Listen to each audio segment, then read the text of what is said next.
Hello, this is Wayne here, and I'm with Tri-County Locksmith Service out of Glenwood Springs, Colorado.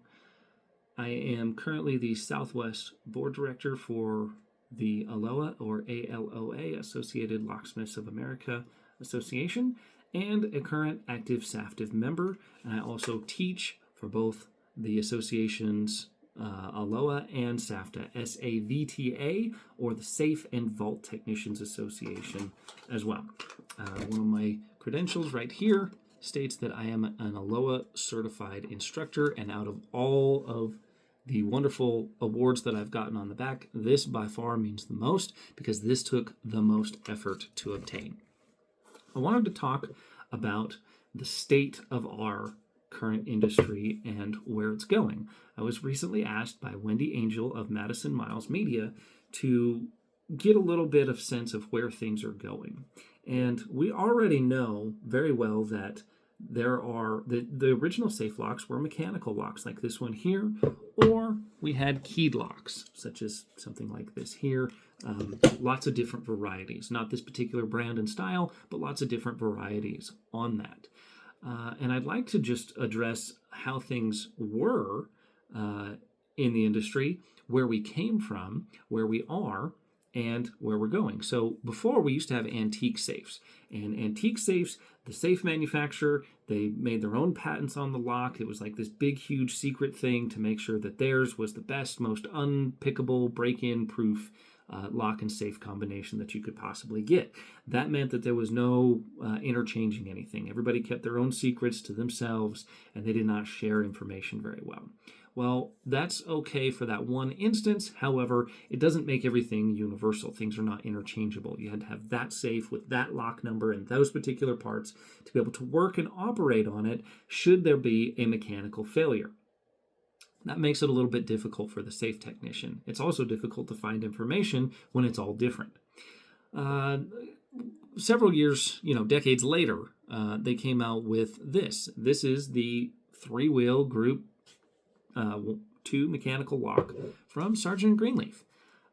This basically made everything that the safe lock was, which is a system of wheels and gates and a fence, and it took it and put it all into one nice tiny little package. Okay, so when we do that, now we have a solid universal footprint. It means that this bolt pattern here is going to work on almost any safe that you can imagine, right? As long as it has a standard footprint, you can install this lock, you can install this lock, and now, where it's even more common, these type of locks, electronic locks, you'll notice that the bolt pattern is exactly the same. So that means if somebody doesn't want an electronic lock, I can take this out, and I can put this in, okay?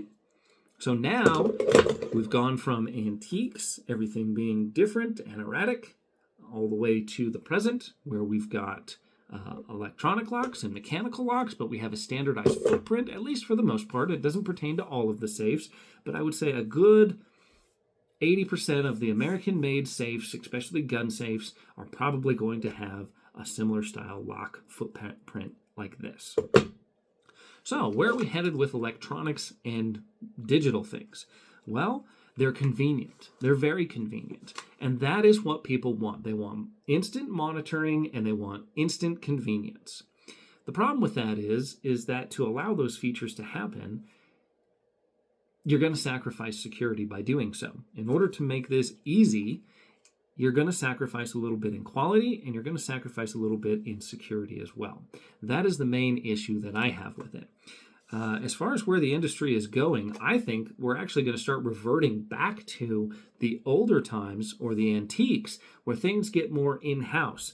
Maybe if a safe manufacturer like American Security doesn't want to use a lock like this one made by Sargent & Greenleaf and they want to make their own, then that's going to be their own electronic package, okay?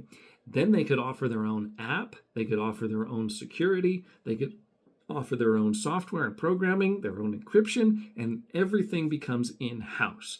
That is where I think long-term things are going.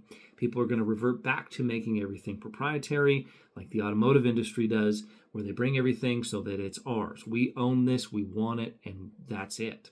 Okay, so I personally think that we will see more electronics, we will see better electronics, we will see cameras installed on safes so that you can monitor them. We'll have motion sensors so you can tell when it's been opened. So if I didn't enter the code and I got a notification that my safe was opened and I look on the camera and there's somebody there, I've got a problem. Okay? That is where everything is really headed. Remote monitoring, digitalization, and remote access.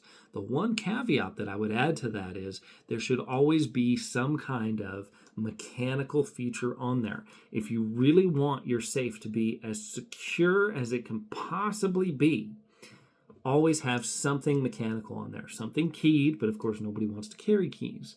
Or something with a code or combination like this here.